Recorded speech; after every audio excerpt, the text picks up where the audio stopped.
Hello, I am back. I have a book haul. Just thought I'd do a quick book haul. I already tried filming this. Didn't really come out very well. The sound was a bit quiet, so trying again with a bit slightly louder. Trying to project a bit more. But also gonna go a bit quicker without any of the pre-ramble I had in the other video. So won't get any explanation of what I've been doing, what's been taking up most of my time, but I'm fine. I'm all good. Not reading that much. That's basically why I haven't been posting. But yeah, I'm just gonna get on with the book haul. So yeah, let's see what we have. Pretty quick. Try not to go on too much about them. The Flowered Box. This is a novel of suspense. It's by Thomas J. Green. Sounds pretty good. Set in Boston. I'm excited about that one. I Come as a Thief by Lois or Lewis Auchincloss. It's this enthralling story of a young lawyer who commits the perfect crime. Oh yeah, sure. I did the years. That's why I forgot to do in the last one too. 1972 for Come as a Thief, and 1980 for The Flowered Box. So yeah, a little bit later than what I usually read. Classic. James Jones, The Thin Red Line. It's a war novel, very successful war novel. Got made into two movies, one in the 60s, this is the tie-in movie for the tie-in edition for the 1960s movie with Keir Dullea and Jack Warden. It was a Philip Jordan production. So this was written in 1962, and then Terrence Malick made it into a movie in 98, 99? I went to see it at the cinema, so when I was what am I, 15 or something, so around 88, 98 or 99. Marvin Albert, was this My Kind of Game? Yeah. Classic cult writer from, this one's I think it's from the 60s, 1962. So the movies are in really good condition actually. So yeah, 1962. Yeah, he's written a bit of a name to look out for. I haven't actually read it before, but it's definitely on my radar. This is The Wave by Christopher Hyde, I believe. Christopher Hyde, yes.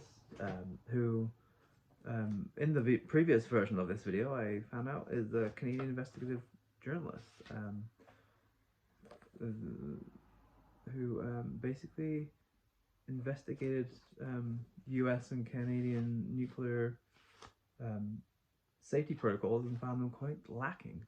So, yeah, it's a disaster, nuclear disaster novel. Super interesting. This is Ace cover. Such a good color. This is Paragon Man by Christian Garrison. Ace Cheney, Dixie's #1 sleuth, returns in Paragon Man. For Ace Cheney, Southern hospitality teams up with sudden death. Sounds awesome. This is from 1981. When was The Wave from? The Wave was from 79. So yeah, a lot of usually kind of outside of my usual 1900s to 1960s kind of time frame, but branching out a little bit. Definitely kind of thanks to Criminale a lot. He likes the 70s and 80s. Kind of pulp fiction. So what's this? This is The Quebec Plot by Leo Heaps. Definitely trying to find all of the Canadian spy fiction out there. And this one is from 1978. And we got Huey by Jay and David Groen. This is about Vietnam helicopter pilots. It's based on the author's real life experience. Oh, that was from the 80s, I believe. 84. We have Sandra Scopatoni. I'll be leaving you always.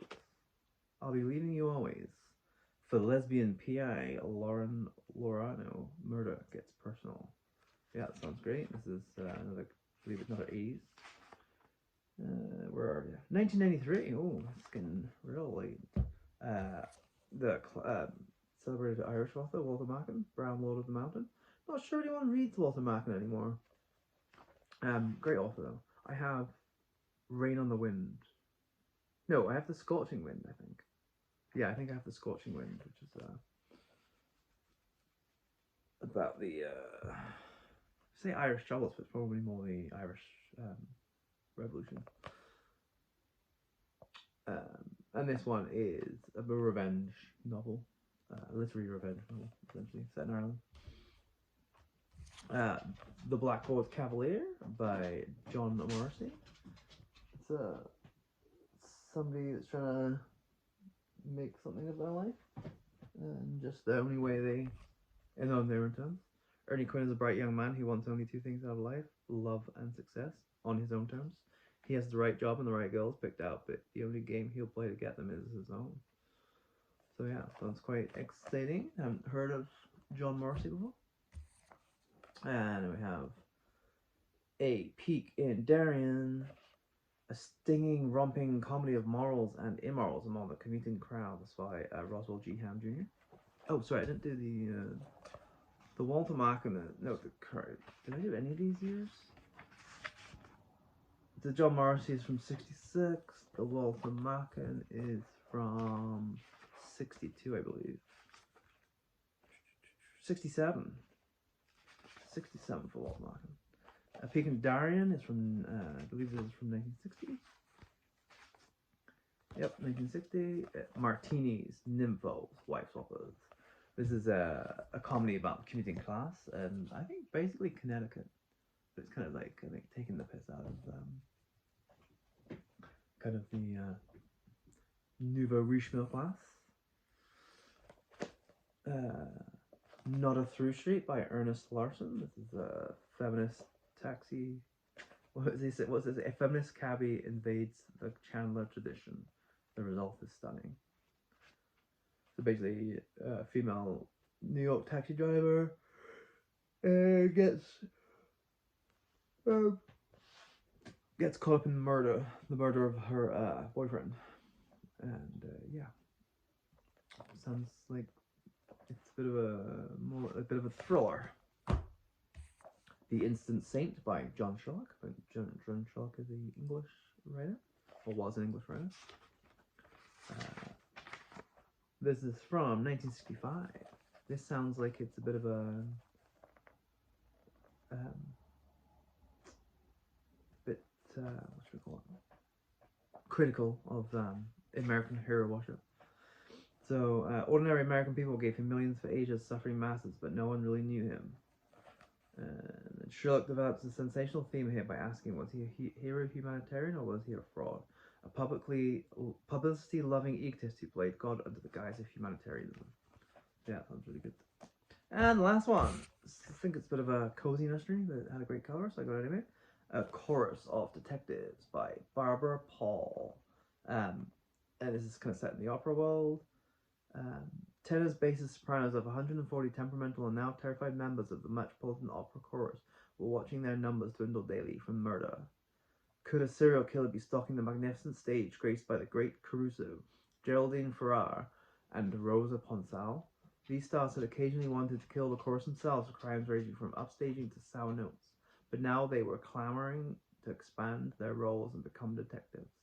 For when a falling urn claimed one victim, poisoned another, and a faulty trapdoor a third, the opera's most illustrious private eyes became determined to make the murderer face the music. Sounds like it's a bit knowing the opera world and stuff. Each chapter has a musical score. That's quite cute. Yeah, it just sounds like fun. The book's in a rough shape too, but I throw it out as soon as I read it. But yeah, it sounds fun. Anyway, that was the book haul. Any comments? Any thoughts? Any that you would like me to read ASAP? let me know below. If you've heard any of them as well, I'd be very interested to know.